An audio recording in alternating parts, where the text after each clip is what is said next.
Recordamos que estamos hablando acerca de un tema que empezamos el mes pasado, acerca de Dios como pastor, luego conocer el corazón de Dios como pastor, y luego en esta temporada, en este mes, estamos hablando acerca de el amor y la pasión por pastorear a otros, ¿verdad? Entonces, si estás tomando nota, mira, el título de este mensaje se llama 3 ingredientes para añadirle al amor por el pastoreo de la familia. 3 ingredientes del amor en el pastoreo, si tú lo quieres decir de esta manera más sencilla. 3 ingredientes del amor. ¿Cuántos recuerdan este mandamiento de honrar a padre y madre? Levanta tu mano si alguien lo recuerda. Bueno, yo quisiera honrar hoy a mi papá, no está aquí presente, él está en nuestro país natal, pero sí recuerdo que, ¿cuántos les ha pasado que vuestro padre siempre contaba los mismos chistes? Y cuando le iba a contar, como que tú ya sabías, mi hermano ya sabe porque siempre ya tú sabías con qué chiste iba a salir. Pero sí recuerdo uno que una vez mi papá siempre contaba y era acerca de unas personas que estaban en un aeropuerto. Y estas personas que estaban en un aeropuerto estaban esperando un vuelo y nada que llegaba el piloto. Y esperen, hasta que por fin llegaron. Entonces mandaron a la gente a subir al avión. Cuando de repente se suben un par de cieguitos, ¿verdad? Iban con sus gafas oscuras y se suben al avión y cuando de repente entran a donde se sienta el piloto. Y todo el mundo empezó a mirarse así como que, uy, ¿que ellos serán el piloto? Eso es un poco raro, Bueno, les habla el piloto fulano de tal, bla, bla, bla, bla, bla, bla, bla, bla, bla. Abróchese bien el cinturón porque vamos a despegar, etcétera. Y arranca ese despegue del avión y empieza a acelerar. ¿Y qué? Y la gente veía que ya se iba a acabar la pista. Y cuando se iba a acabar la pista, todo el mundo empieza a gritar. ¡Ah! Griten ustedes. Así más o menos estaban gritando en ese avión. Y cuando escuchan ese grito, los pilotos llegan y hacen y despegan. Y el piloto le dice al copiloto, oiga hermano, el día que esta gente no grite nos matamos. ¿Sí? Esto es para honrar a mi papá que siempre contaba ese mismo chiste. Pero bueno, la pregunta es, ¿quién se subiría a un coche con el chofer con los ojos vendados? ¿Tú te subirías a un coche con el chofer con los ojos vendados? No, ¿verdad? Naturalmente, lógicamente, obviamente no. Por eso yo creo que estos 3 ingredientes nos van a ayudar a ver, a visionar y a estar seguros de que Dios nos va a ayudar a practicar estos ingredientes de amor dentro de nuestra familia para aprender a pastorearla. Amén. Entonces vamos con el primero. Y el primero está inspirado justamente en el padre de la fe. ¿Quién es el padre de la fe? Abraham.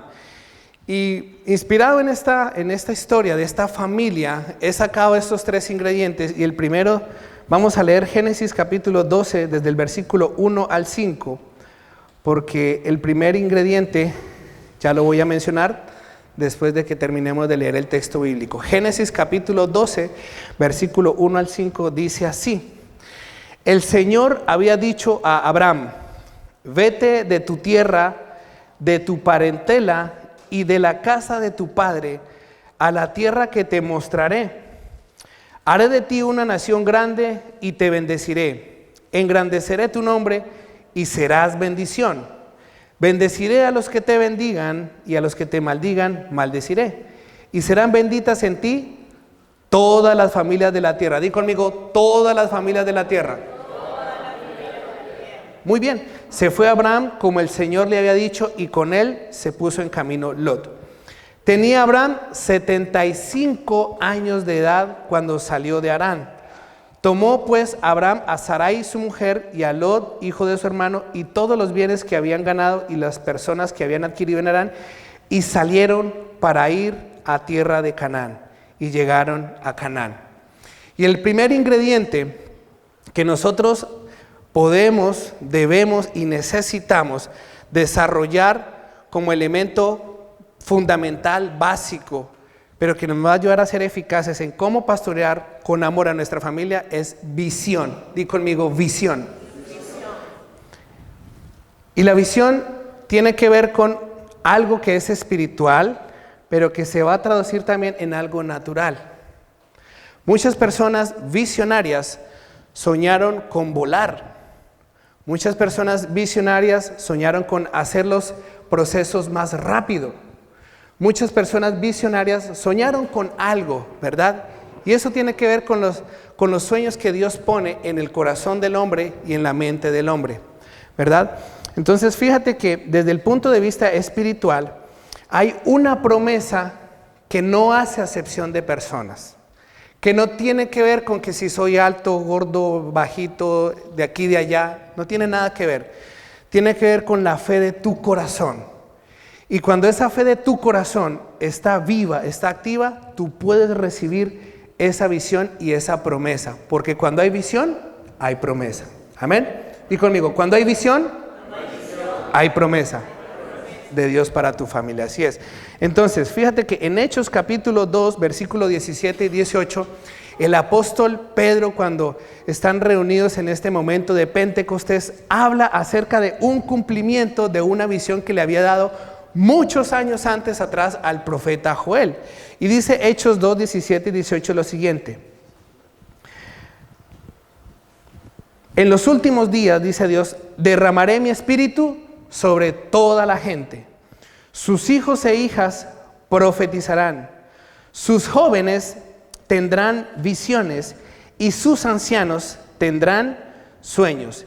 En esos días derramaré mi espíritu aún sobre mis siervos, hombres y mujeres por igual, y profetizarán. Y hace 48 horas nosotros tuvimos aquí una reunión con los jóvenes donde el Señor me habló acerca de la parafernalia. Y la parafernalia tiene que ver con todo lo que es externo, con todo el maquillaje, ¿verdad? Y nos habló a 3 personas que estábamos aquí. Y me maravillaba porque veía cómo el Espíritu Santo se manifestaba con 3 personas que teníamos hambre de Dios y hambre por su presencia. Y entendimos que lo que el Espíritu Santo quiere hacer es volver a poner en actividad esta promesa porque sigue vigente a día de hoy. Amén. Esta promesa sigue vigente a día de hoy para ti y para tu familia. Si en tu familia hay ancianos, ahí cabe. Si en tu familia hay jóvenes, entran también en esta promesa. Y cuando ocurre esa manifestación sobrenatural de una visión de Dios, qué bueno cuando podemos pedir consejo y pedir consejería acerca de cómo luego empezar a caminar conforme a la visión. Amén. ¿Vamos bien hasta ahí? Entonces, ¿por qué es importante la visión de Dios para tu familia? Pregúntale al que tienes al lado. ¿Tú te habías planteado acerca de la visión de Dios para tu familia? Pregúntale, dale así un codazo cariñosamente, con amor. ¿Te habías planteado por qué es importante la visión de Dios para tu familia? Mira, porque la visión de Dios no solamente te va a dar dirección, que es verdad, no solamente te va a dar propósito, que también es verdad, no solamente te va a dar un destino, como le dijo a Abraham, te voy a llevar a un lugar, a un espacio, sino que a partir de ella tú puedes caminar con pasión y no por emoción. Si tú a un niño le dices, vamos a Disney, ¿el niño qué va a pasar? Se va a emocionar.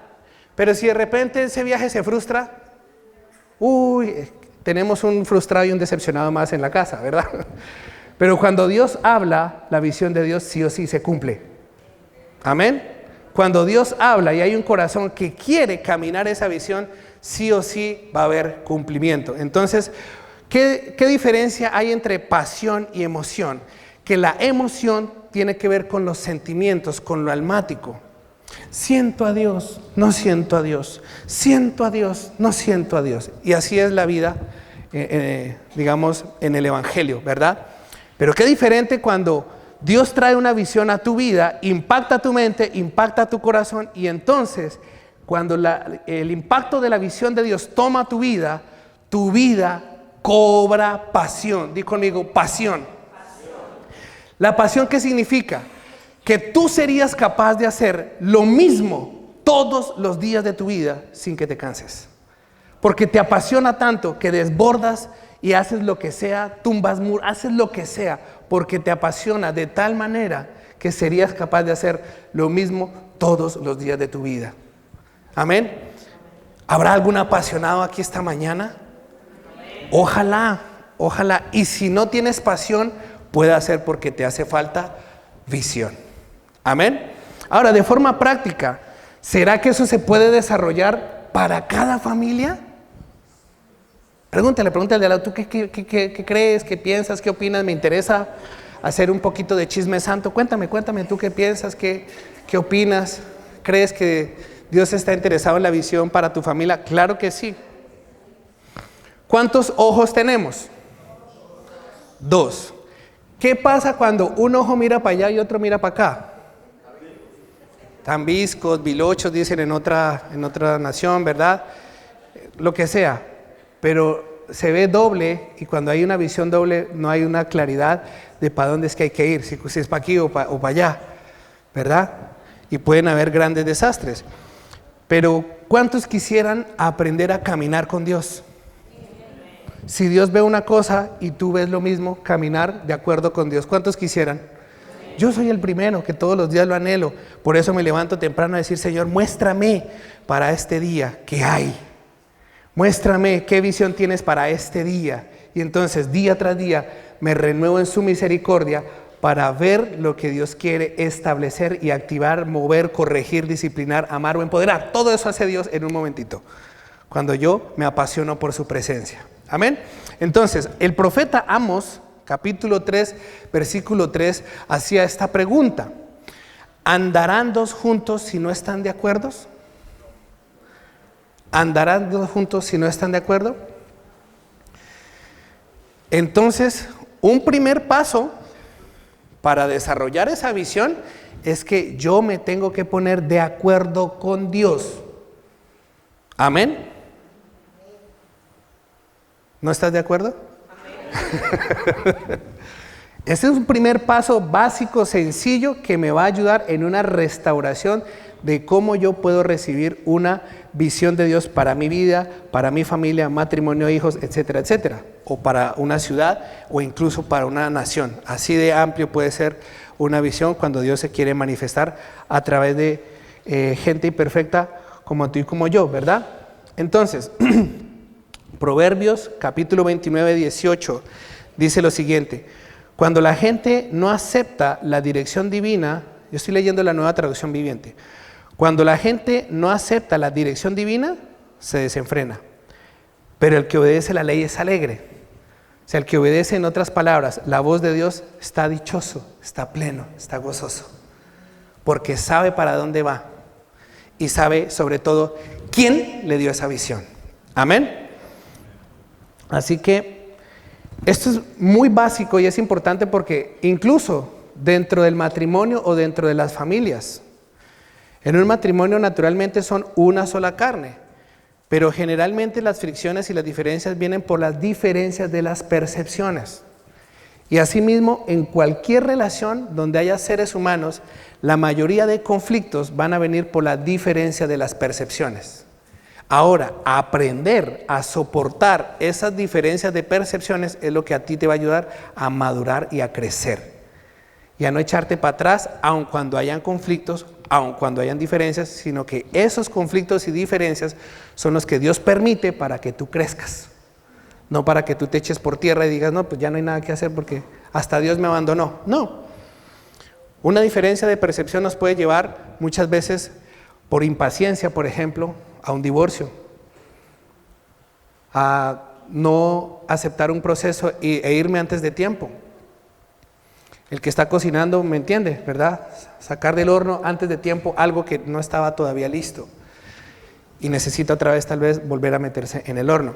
Entonces, por eso el profeta Amós nos recuerda que la primera persona con la que yo tengo que ponerme de acuerdo es con Dios, todos los días. Y Jesús lo habló muy clarito a sus discípulos: buscad primeramente el reino de Dios. Cuando yo busco un reino, busco un gobernador sobre mi vida. Busco que Jesús sea mi Señor, no mi amuleto de suerte, al cual yo quiero sobar y sobar para que me ayude a salir de los problemas en los que yo solito me metí. ¿Sí? Dios, como buen papá, muchas veces nos dice: ahora tienes que aprender a cosechar las consecuencias de tus malas decisiones. Pero no nos condena.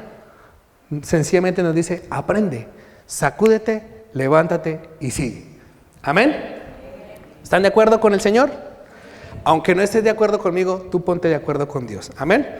Vamos a ver una parte de un video que es un fragmento de una película que yo te recomiendo que tú veas en casa con tu familia. Se llama Como Flechas, ¿verdad? Esa película creo que ya la dimos aquí una vez un viernes, pero si no la has visto, te sugiero que tú la veas en familia. Es una película muy bonita, muy edificante, muy aterrizada y muy vigente para este tiempo. Vamos a ver este fragmento un momentito. Liderar, di conmigo, liderar. Cuando hay problemas, muchas veces de esos problemas son causados por los líderes. Entonces, el problema puede ser el líder, pero también puede ser la solución. Amén. Si tú en tu familia estás papá, mamá e hijos, papá y mamá son los líderes. Si estás solo papá o solo mamá, eres el líder de esa casa. Entonces, como líder, necesitas la visión de Dios para tu familia. Amén. Si ha sido el problema hasta ahora, ten paz. Puedes arrepentirte porque ahí va a haber visión de Dios para tu vida y desde ahí liderar. Amén. ¿Cuántos años tenía Abraham cuando salió? 75 años.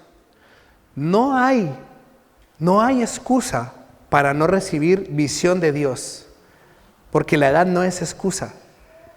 Si Dios le dio a una persona de 75 años una visión, ¿será que no te la puede dar a ti, que tienes tal vez menos? ¿Cuántos tienen más de 75 años aquí? Hay un viejo joven aquí. Ninguno, ¿verdad? Ninguno. Si Dios lo pudo hacer con Abraham, lo puede hacer contigo. Amén. Amar, pastorear a tu familia es amar la visión que Dios tiene para ella, porque no te va a quedar más remedio que ir en pos de ella. Amén. No te angusties. Los nuevos comienzos también son buenos. Si yo no tengo todavía una visión, si tal vez yo me acerqué a Dios fue por ilusión, entonces ahí yo necesito reconfigurar mi cabeza y mi actitud y decir, ¿yo para qué estoy viviendo? Yo necesito la visión de Dios para mi familia. Amén. Entonces va a haber unas muy buenas y ricas consecuencias. Parte de esas consecuencias las vemos a día de hoy. Por causa de que un padre de familia, que aún no había tenido hijos, salió en pos de una visión de Dios, hoy el mundo entero cosecha los beneficios de la nación de Israel. Y la nación de Israel bendice a muchas familias de la tierra a día de hoy. Y es lindo cuando tú ves ahí, por ejemplo, el cumplimiento en la nación de Israel, como algunas empresas, por ejemplo, se pelean por los muchachos recién salidos del ejército de Israel. Empresas como Apple, como Microsoft, etcétera, etcétera, como Visa, Mastercard, se pelean a esos muchachitos que salen del ejército de Israel. Yo no lo sabía, porque salir de ese ejército tiene un prestigio más alto que salir de la Universidad de Harvard, por ejemplo. Porque esa gente sale con una mentalidad y con una actitud tan tremenda, que por eso es que las empresas los quieren para ellos. Entonces bendicen a muchas empresas y a muchas naciones. Uno de ellos, por ejemplo, fue el que diseñó la cápsula endoscópica con el cual nosotros podemos ver ahora el tubo digestivo. ¿Sabes por qué? Porque ese muchachito trabajaba dirigiendo su cámara hacia misiles que iban a atacar la nación de Israel. Y él decía, si somos capaces de desarrollar un aparato que es capaz de dispararle a un proyectil que viene contra nuestra nación, ¿será que nosotros no vamos a ser capaces de desarrollar algo para ver por dentro? El Waze, el que desarrolló el Waze, otro muchachito que salió de allá, del ejército. Vuestros jóvenes verán visiones de Dios para la familia, visiones de Dios que van a dar desarrollo. Una visión de Dios trae desarrollo, dilo conmigo, una visión de Dios va a traer desarrollo. Gloria a Dios. ¿Tú lo crees? Bueno, entonces a caminar esa visión. Segundo punto importante, si el primero era la visión, ¿qué pasaría cuando Abraham tal vez recibe esa visión, esa dirección y arranca a caminar en pos de ella? ¿Será que todo le fue bien? ¿Ustedes qué piensan? ¿O será que como humano cometió tal vez algunos errores en el camino? Muy probablemente. Entonces vamos a ver esos errores que aún el padre de la fe cometió para que tú y yo tengamos consuelo. Amén. Y la culpa no nos permita que no sigamos caminando o avanzando hacia la visión que Dios tiene hacia nosotros. ¿Vale? El segundo elemento, el segundo ingrediente es la confesión. Di conmigo, confesión. De forma muy romántica, generalmente creemos que si Dios nos va a dar dirección, visión, pasión, etcétera, vamos a estar exentos del error humano. Y no es así. Al propio padre de la fe, como ejemplo de ello, vamos a ver a partir de este texto, cometieron algunos errores humanos y muchos de ellos se debieron por temor o por ego o falta de fe. Vamos a Génesis capítulo 12, del 14 al 20. Es ahí en el mismo capítulo donde ocurre el llamado de Dios a Abraham, pero más adelante en los versículos 14 al 20 vamos a ver lo que sucede. ¿Lo tenemos? Génesis 12, del 14 al 20. Dice así: efectivamente, cuando Abraham llegó a Egipto, todos notaron la belleza de Sarai. Cuando los funcionarios del palacio la vieron, hablaron maravillas de ella al faraón, su rey, y llevaron a Sarai al palacio. Entonces el faraón le dio a Abraham muchos regalos a causa de ella: ovejas, cabras, ganado, asnos y asnas, siervos y siervas y camellos. Pero el Señor envió plagas terribles sobre el faraón y sobre todos los de su casa debido a Sarai, la esposa de Abraham. Así que el faraón mandó llamar a Abraham y lo reprendió severamente. ¿Qué me has hecho?, preguntó. ¿Por qué no me dijiste que era tu esposa? ¿Por qué dijiste, es mi hermana, y con esto me permitiste tomarla como esposa? Ahora bien, aquí tienes a tu esposa, tómala y vete de aquí. Entonces el faraón ordenó a algunos de sus hombres que los escoltaran y expulsó a Abraham de su territorio junto con su esposa y todas sus pertenencias.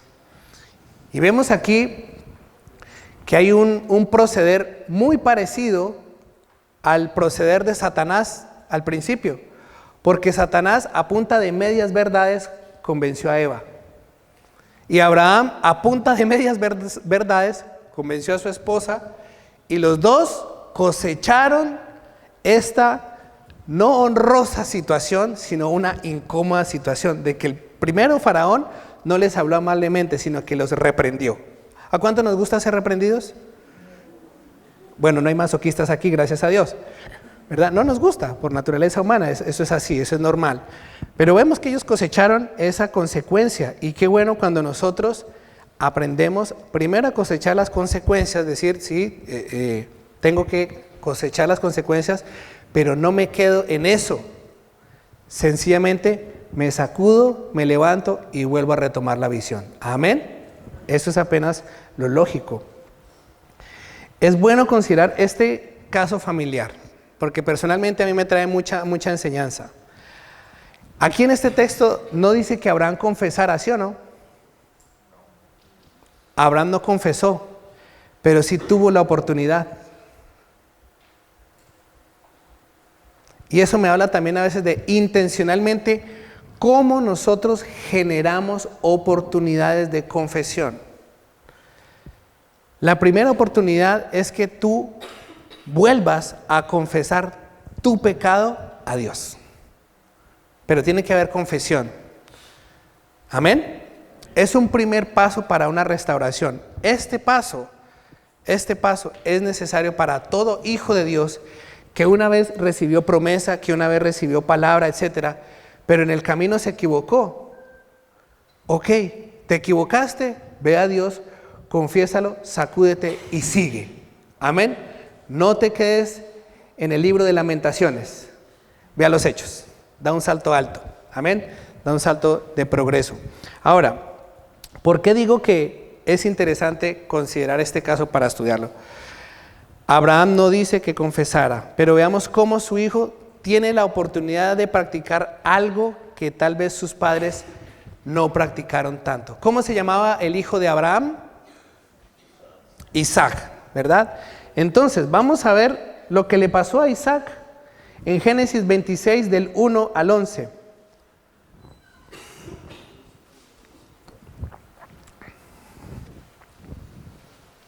¿Cuántos conocen este refrán que dice, de tal palo, tal astilla, verdad?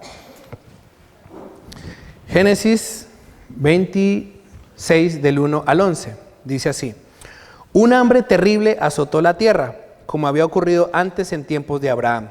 Así que Isaac se trasladó a Gerar, donde vivía Abimelec, rey de los filisteos. El Señor se le apareció a Isaac y le dijo: no desciendas a Egipto, sino haz lo que yo te digo. Vive aquí como extranjero en esta tierra, y yo estaré contigo y te bendeciré. Yo, con estas palabras, confirmo que te daré todas estas tierras a ti y a tu descendencia, tal como le prometí solemnemente a Abraham, tu padre.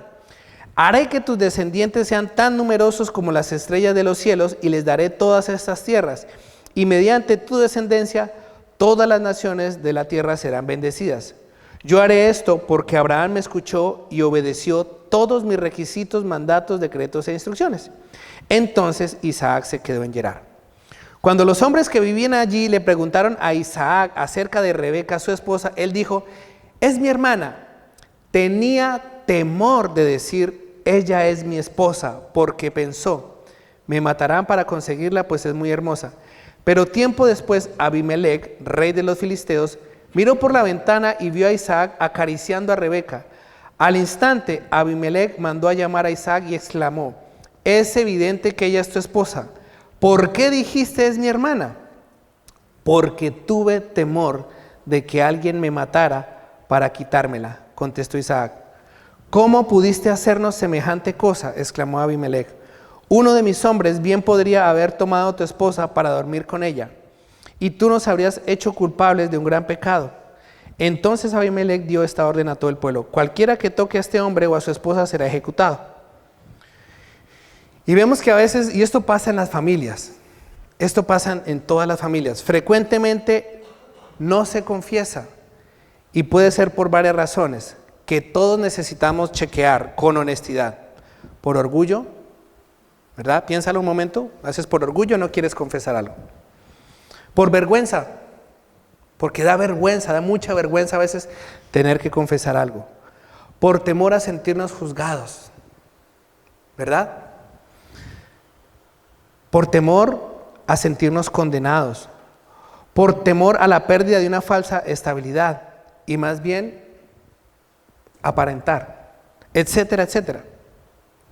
Y fíjate que la madre de Isaac, Sara, tuvo una reacción humana que me hizo recordar algo en lo cual yo una vez también reaccioné como Sara cuando Dios me dio una palabra y me dio una promesa. Yo también me reí.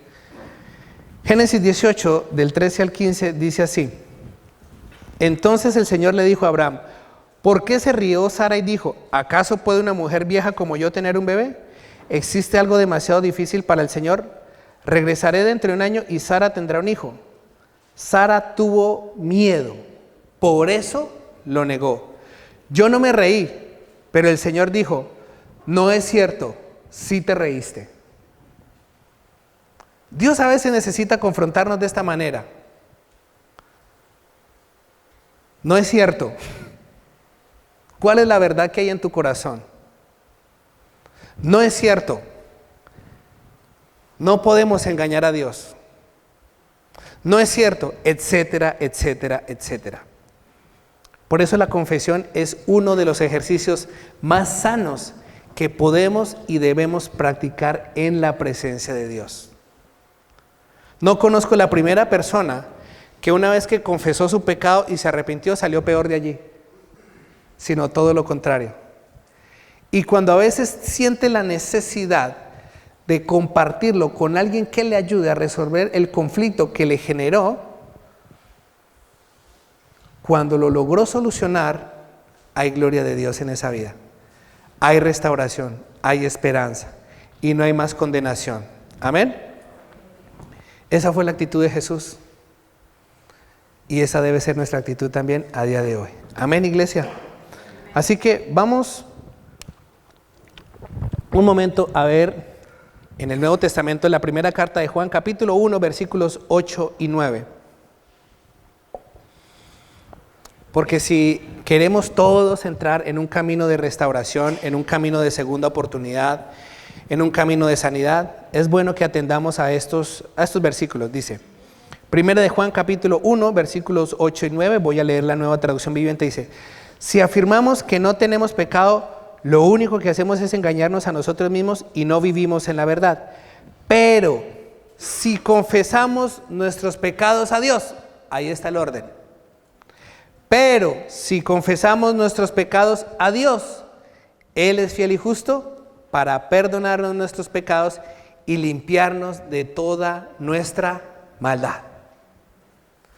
Recuerdo que recién empecé a congregarme, yo no tenía conciencia de un pecado que practicaba, hasta que un momento el Espíritu Santo vino con tal convicción que entendí que si yo no renunciaba a ese pecado, podía perder lo que yo estaba pretendiendo. Y entonces fue santo remedio. Fue santo remedio. Y cuando hay santo remedio, hay santificación, no santurronería. Vamos a ver el segundo video, que también nos habla acerca de la importancia de la confesión, que también se puede practicar en familia.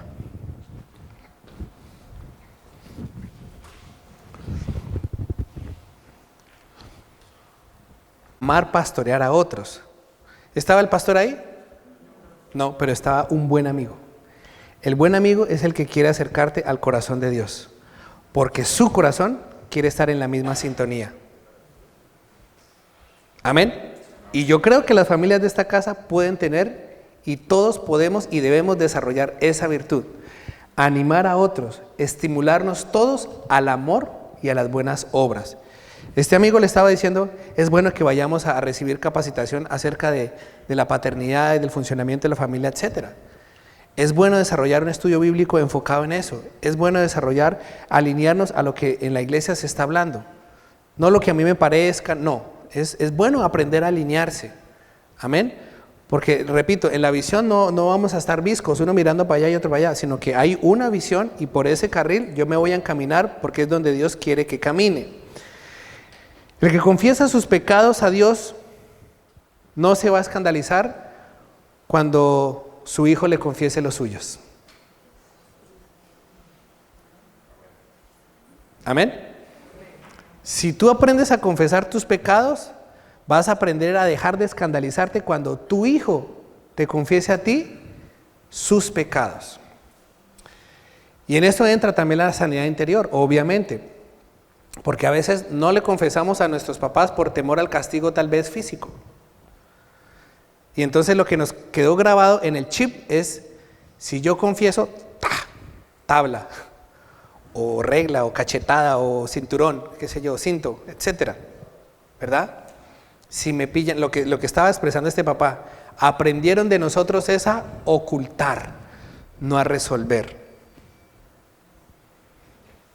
Y sí me llama la atención a veces cuando mejor no llamo a los pastores porque ya sé lo que me van a decir.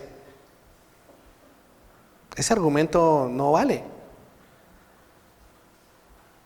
Porque eso habla de que no hay sanidad en una relación. Tiene que haber una sanidad aquí para que luego aquí tú puedas recibir a través de la administración del Espíritu Santo lo que tú necesitas para reconducir tu vida aquí y aquí. Esa es la función de los pastores. Pero esa es la función de tu papá y mamá en casa también. Cuando tus hijos estén luego en problemas y tú no sepas ni tengas ni idea cómo, vas a tener que ir a Dios. Señor, dame sabiduría porque este problema no sé por dónde empezar, no sé cómo agarrarlo. Se me acabaron las ideas. Por eso necesito visión para encaminarme en la resolución aún de este conflicto, por pequeño que sea. Grandes problemas pueden tener una gran solución a través de la visión de Dios. Por eso, caminar en la confesión es sano. Y qué bueno cuando como papás también pedimos perdón a nuestros hijos. Perdón, hijo, porque no estuve contigo, porque no estuve acompañándote. Perdón, hijo, porque no me había fijado lo importante que es que oráramos juntos. Perdóname, hijo, porque aún no sé lo que es desarrollar un devocional en familia, etcétera, etcétera, etcétera. Eso está bien practicarlo. Perdóname, hijo, si no te enseñé a amar a la iglesia, y tantas cosas. Pero es bueno que como papás tengamos la humildad de pedir perdón a nuestros hijos, por exceso o por defecto. Amén. Sonríe, anímate, respira y afloja.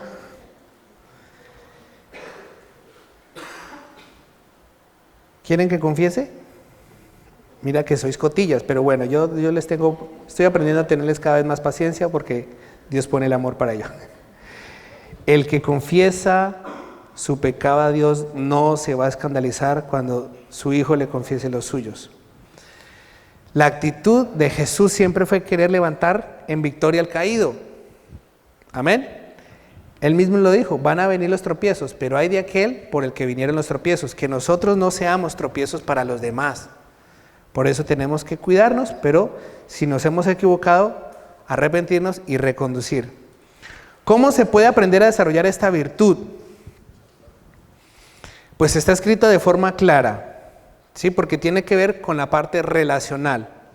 Cuando yo me relaciono con Dios, Dios me va a ayudar en cómo relacionarme también incluso con cada uno, porque Dios se relaciona con cada uno. Amén.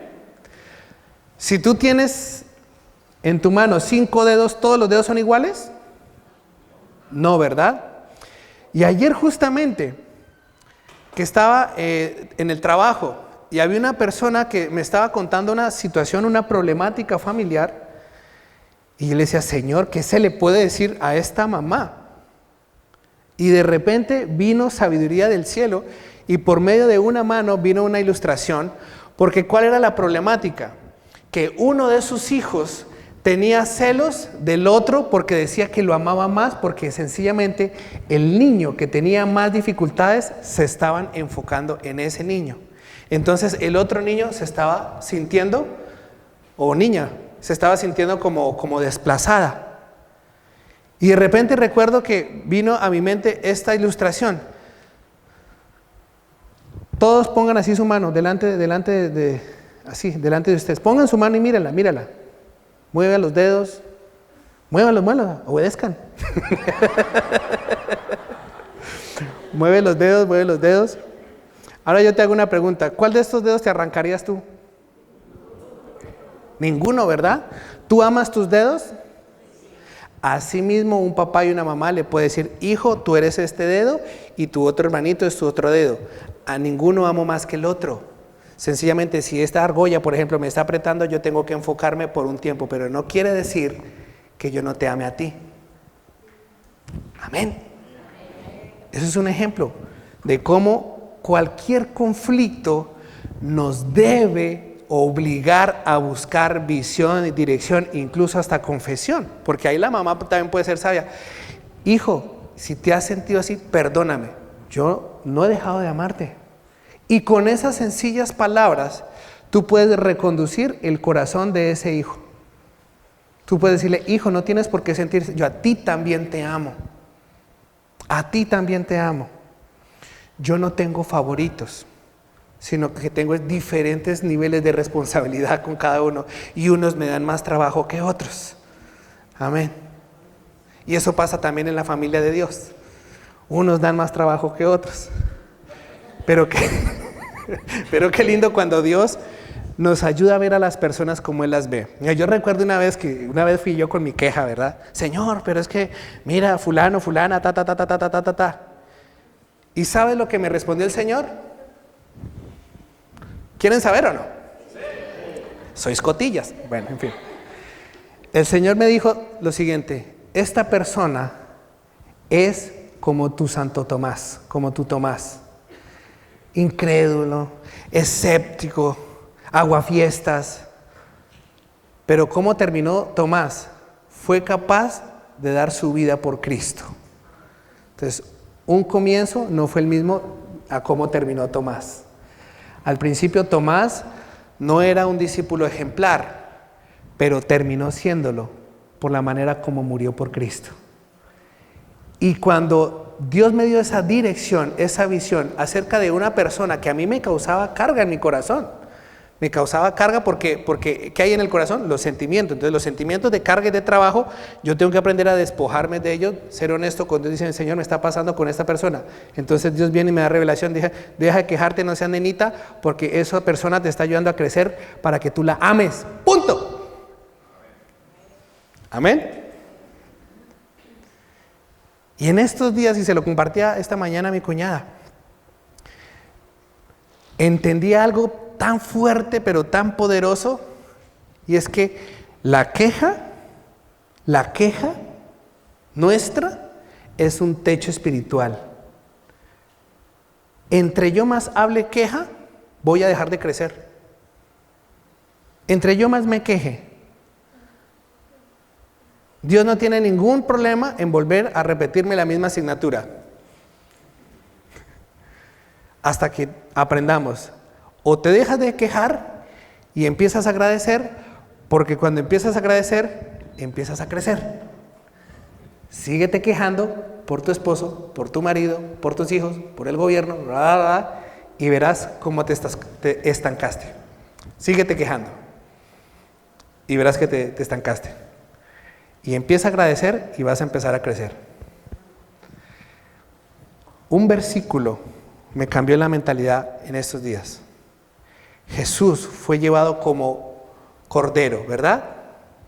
Al matadero. Y no abrió su boca.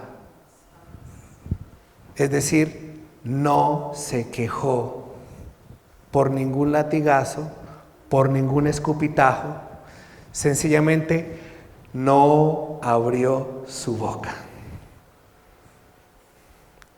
Y mi oración era, Señor, no me parezco en nada a Jesús, qué horror. Y peleando con Dios, no me parezco en nada a Jesús, qué vergüenza. ¿Cómo yo voy a predicar tu palabra? Oh, bueno, pues me arrepiento y ya me sacó y seguimos. Amén. Vamos a seguir entonces. De forma clara, en 1 de Tesalonicenses capítulo 5, desde el 12 al 22, ahí hay unas instrucciones que nos van a ayudar a restaurar esos momentos donde necesitamos confesar.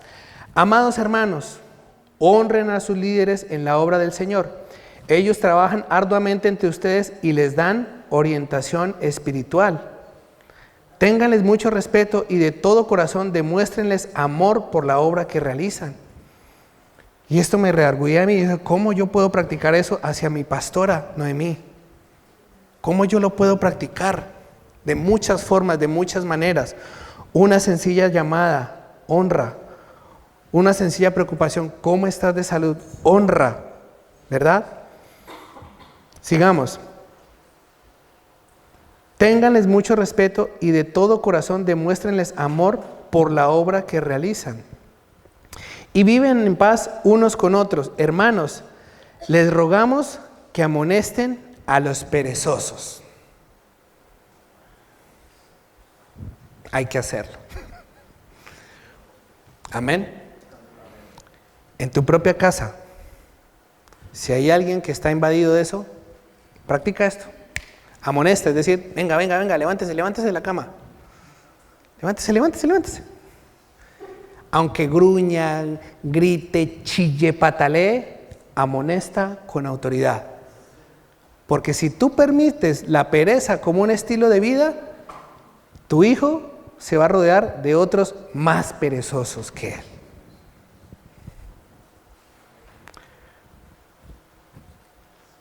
Alienten a los tímidos. Entonces fíjate que aquí Como se suele decir, en la viña del Señor hay de todo. Alienten a los tímidos. Alienten a los tímidos. Cuiden con ternura a los débiles. ¡Wow! Esa sí me hizo así. ¡Pa! ¡Pa! ¡Pa! Porque yo lo estaba haciendo muy mal. Y en la pandemia me di cuenta. Cuando Hebreos dice, corran con paciencia. Y yo no estaba corriendo con paciencia. Yo estaba corriendo con afán. Yo estaba corriendo con ansiedad. Yo estaba corriendo sin fruto espiritual. Estaba corriendo, era imponiéndome velocidad, pero no profundidad. Porque el amor es paciente. El amor es paciente. ¿Cuántos de los que están aquí, que tienen niños pequeños, alguna vez derramaron algo, o hicieron algún daño, o rompieron algo? Que levanten su mano. Esas son las oportunidades para restaurar, para cuidar con ternura a los débiles. ¿Hicieron algo mal? Ok, tiene solución. No vamos a armar una tormenta de un vaso de agua, hijo. De esta salimos. Amén. Sean pacientes con todos. Sean pacientes con todos. ¿Sabes con quién hay que tener más paciencia? Con el impaciente. Gracias por tenerme paciencia. Porque reconozco y confieso públicamente que tengo ese bendito problema, Ana. Y que por causa de este problema cometo muchas injusticias en mi trato hacia mi prójimo. Y eso no es justo. Porque Dios me tiene paciencia a mí. ¿Sí o no?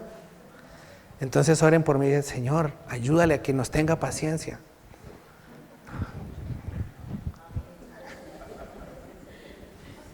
Soy impaciente y el amor es paciente.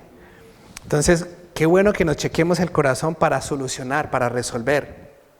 Amén. Que no nos dé vergüenza confesar, sino que públicamente, mira, allá en esa congregación tienen un pastor impaciente, oren por esa persona porque pobrecitas las ovejas. ¿Verdad? Entonces yo por eso pido ayuda, me expongo mi debilidad, no me enfoco en el exitismo, aprendo a humillarme, aunque eso implique la exposición pública. Y Jesús lo hizo muchas veces. A veces Él tuvo que pinchar globos o corregir de forma pública para que haya un reconducir bien, adecuado. ¿Seguimos? Asegúrense de que ninguno pague mal por mal, más bien siempre traten de hacer el bien entre ustedes y a todos los demás. Estén siempre alegres.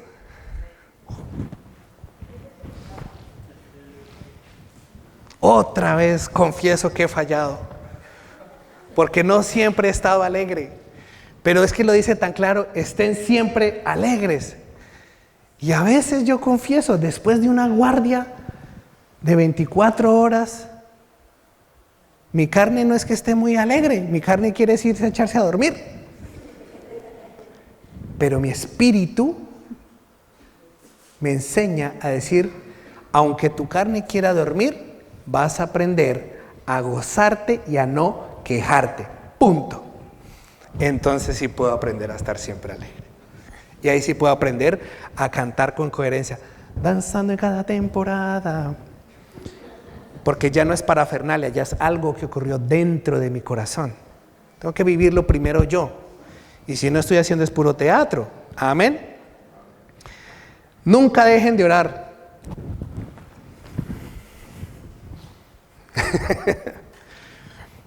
¿Sabes cuál es uno de los versículos que a veces me martilla a mí?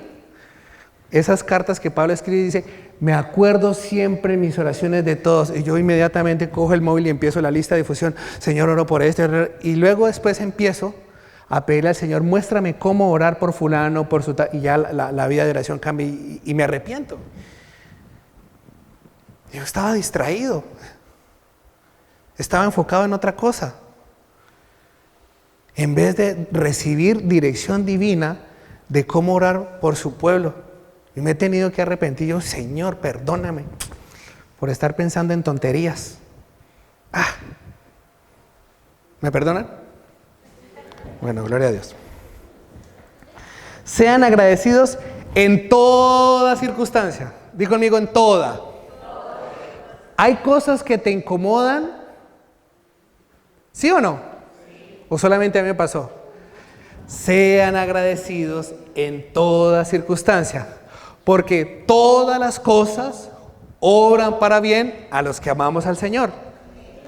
Hay unas grandes lecciones de vida escondidas en esas dificultades, en esos cabreos, en esas decepciones, en esas frustraciones, en esos temores. Gracias, Dios. Muéstrame cómo salgo de esta y salgo contigo. Aunque pases por las aguas, no te vas a ahogar.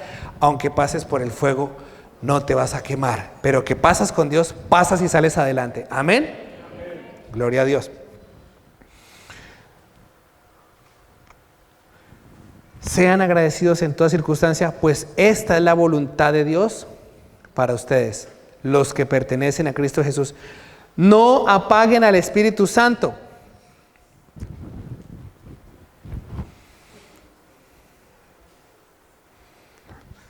Día tras día, yo puedo ser o un gran apagador o un gran provocador de avivamiento.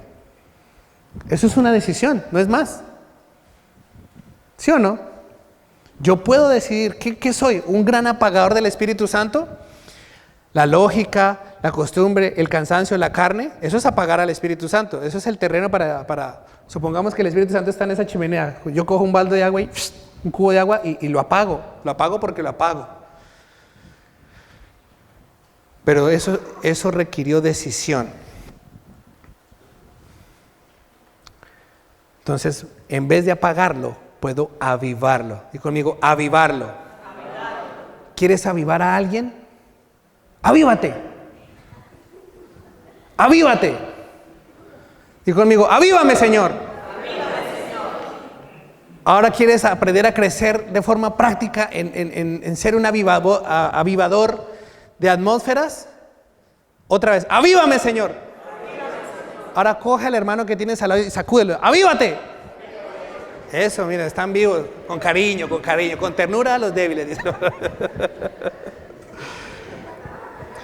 No se burlen de las profecías, sino que pongan a prueba todo lo que se dice. Retengan lo que es bueno y aléjense de toda clase de mal. Entonces, 1 Tesalonicenses capítulo 5, esos versículos traen tantas instrucciones sencillas que nos van a ayudar a ver en el espejo, yo que estoy haciendo mal, para confesar y reconducir. Y listo, se acabó el drama.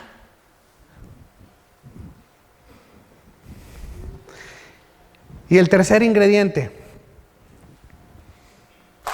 buscar la restauración. Di conmigo, restauración. Si en el primer momento yo quiero decir, Señor, ¿cómo yo puedo aprender a amar a mi familia? Dame una visión. Ok, listo, voy a caminar. Uy, me equivoqué, tropecé, etcétera. Confieso, me arrepiento. Y luego, siguiente paso es buscar la restauración. Si yo no busco la restauración, entonces el proceso quedó a medias. El arroz quedó crudo y eso no se lo va a tragar nadie. La restauración siempre podrá ser impartida, compartida y transmitida desde la esperanza. Nunca una restauración va a venir a través de una condenación o de un legalismo. En estos días escuchaba un testimonio de una profeta que habían asistido a una reunión cristiana Y la persona que estaba coordinando le dice, ¿a usted quiere recibir al Señor? Y le dijo, no, yo ya soy cristiano. ¿Cristiano? ¿Y con vaqueros? ¿Eso qué tiene que ver? ¿Qué tiene que ver si lo importante es la condición del corazón? Ya después, cuando el Espíritu Santo nos redarguye y nos enseña a vestirnos decorosamente porque es para Él, ¿verdad? Entonces eso es otra cosa. Pero nosotros no estamos llamados a juzgar a las personas por cómo se visten, por qué es lo que comen. Eso es perder el tiempo. ¿Amén? Eso es perder el tiempo. Quitémonos la viga primero y luego sí ayudemos al hermano. No actuemos en desorden. Primero, todos los días yo tengo que quitarme la viga. Todos los días me aparece una, no sé de dónde, pero me aparece.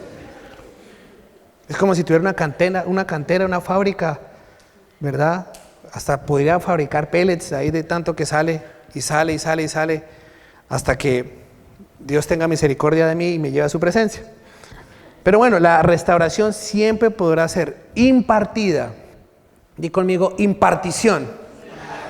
La impartición viene desde el cielo, viene desde el Espíritu Santo y alimenta tu espíritu. Eso es impartición.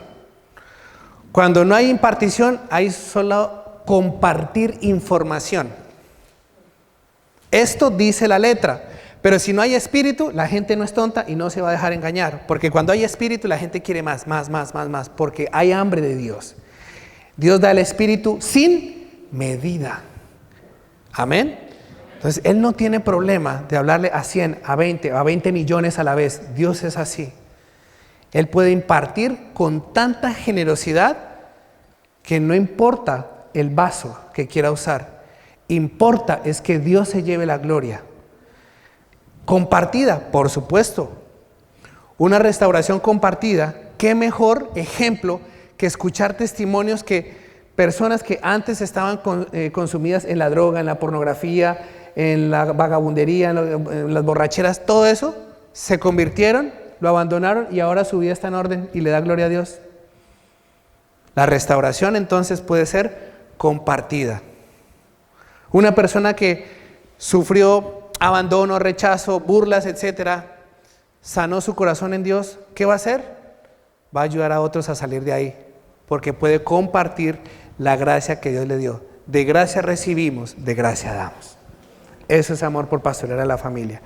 Y transmitida, por supuesto. La Biblia muchas veces le enseñaba al pueblo de Israel, estas palabras se las repetirás a tus hijos. Que si yo obedezco me va a ir bien, que si yo me encamino en Dios me va a ir bien. Dios, como buen papá, quiere que a sus hijos le vaya bien. Amén. Entonces, la restauración no puede ser dada desde el legalismo, ni desde la condenación. Y caemos en eso de forma injusta cuando nos comparamos con otro pecador como tú. En vez de compararnos es con Cristo.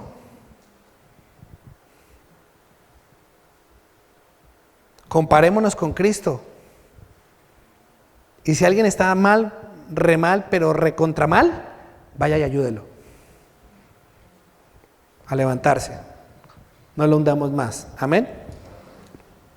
Primera de Corintios capítulo 6, versículo 9 al 11. Y vamos a ver cómo una persona va a interpretar este texto. Si en su corazón hay legalismo, va siempre a saltar con la letra, pero no con el espíritu. Primera de Corintios capítulo 6, versículo 9 al 11. Dice así: ¿no se dan cuenta de que los que hacen lo malo no heredarán el reino de Dios? No se engañen a sí mismos.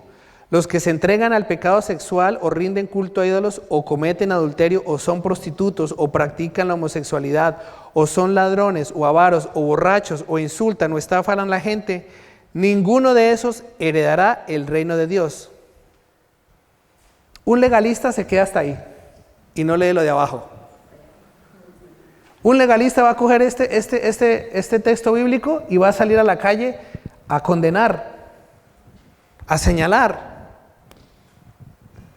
Pero una persona que recibió el Espíritu Santo de Dios sigue leyendo algunos de ustedes antes eran así, pero fueron limpiados. Fueron hechos santos, fueron hechos justos ante Dios al invocar el nombre del Señor Jesucristo y por el Espíritu de nuestro Dios. Entonces, hay esperanza. Una persona legalista se va a enfocar, por ejemplo, en eso. Ah, los borrachos, claro. ¿Y es que tú no eras borracho antes? ¿También? Entonces, deja de condenar al hermano que no ha solucionado ese problema y más bien enfócate tú en caminar en santidad. Pero dejemos de señalar el pecado al hermano. Animémoslo a que se arrepienta más bien.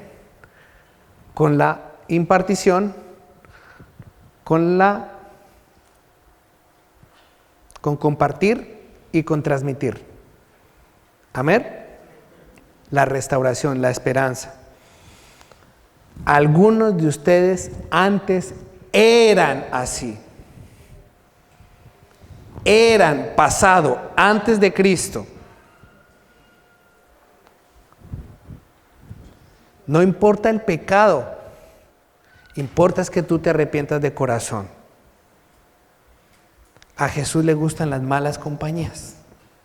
Gente así, como tú y como yo. Éramos malas compañías, ¿a que sí? Acuérdate lo que hacías. Haz memoria. Y tú creías que la estabas pasando rico, pero estabas caminando era derechito al infierno y no te estabas dando cuenta hasta que vino el Espíritu Santo y nos convenció de pecado. Recuerdo el testimonio de un muchacho un poco contemporáneo, más o menos a mi edad, en la cárcel de Burgos. Él tenía una cruz esvástica aquí en la frente y estaba en una de las zonas donde habían presos con ciertas dificultades mentales también. Y este muchacho cuando íbamos los lunes a visitar la cárcel, él llegaba siempre con una cara así de angustia. Y me decía, Camilo, es que yo me siento mal porque yo antes era nazi. Le dije, sí, antes eras, pero ahora no lo eres. Solamente con decirle eso a ese muchacho, ¡pum!, le cambió la cara. Le cambió el corazón y empezó a alabar a Dios. Solamente con decirle eso. Eras, ya no. Ya no eres. Amén. Tú eras de una manera, ahora entras a la manera de Dios, porque Él te ama. Él no te está condenando. Es verdad que tú también tienes luchas. Es verdad que tú también tienes tentaciones, es verdad que también has pecado, pero no dejes que la culpabilidad te paralice. No lo permitas. Eso es una estrategia diabólica y satánica para que tú no vayas a papá. Amén. No lo permitamos. Vamos a ver la última parte del video de la película, porque vemos una familia que procuró esta atmósfera de restauración.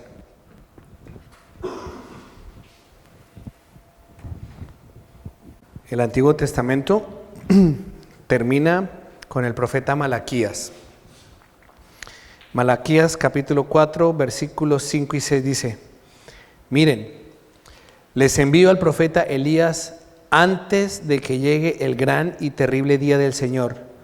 Sus predicaciones harán volver el corazón de los padres hacia sus hijos y el corazón de los hijos hacia sus padres. De lo contrario, vendré y haré caer una maldición sobre la tierra. Así termina el Antiguo Testamento y empieza el Nuevo Testamento con la historia del Evangelio de Mateo. Y hoy, en tu propia familia puede haber un antes y un después. Y si estás como familia, te sientes perdido, no sabes para dónde ir, no sabes qué hacer, recapitulemos. Primero, busca a Dios en secreto. Y si no sabes cómo buscar a Dios, pide ayuda en cómo buscar a Dios para que recibas visión de Dios para tu familia. Segundo, Permítete tus fallos y tus errores, porque vas a cometerlos. No tengas miedo a cometerlos, vas a cometerlos. Pero no por eso no dejes de caminar por la visión que Dios te dio. Y tercero, busca siempre la restauración. Esos 3 ingredientes te van a ayudar a que pastorees con el amor de Dios a tu familia. Amén. Ahí donde tú estás, si quieres, cierra tus ojos. Y si hay alguien que quiere reconciliarse con Dios, con Jesús, como nuestro buen pastor, puedes hacer esta oración conmigo y la puedes repetir. Y aunque ya conozcas del Señor, puedas hacer la oración de corazón ahora. Cierra tus ojos allí donde tú estás y dile: Señor Jesús, yo me arrepiento de todo corazón por haberte ofendido. Reconozco que me he distraído, que me he desviado, que me he desenfocado, aunque me he perdido. Perdóname. Hoy mismo recibo tu perdón. Hoy mismo recibo tu amor.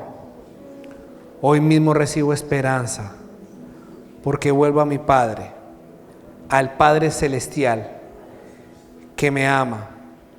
Por eso bendigo a mi Padre. Le doy gracias a Jesús, porque ahora Él habita en mi corazón.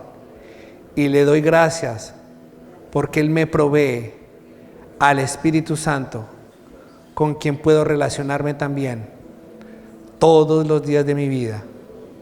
En el nombre de Jesús. Amén y amén.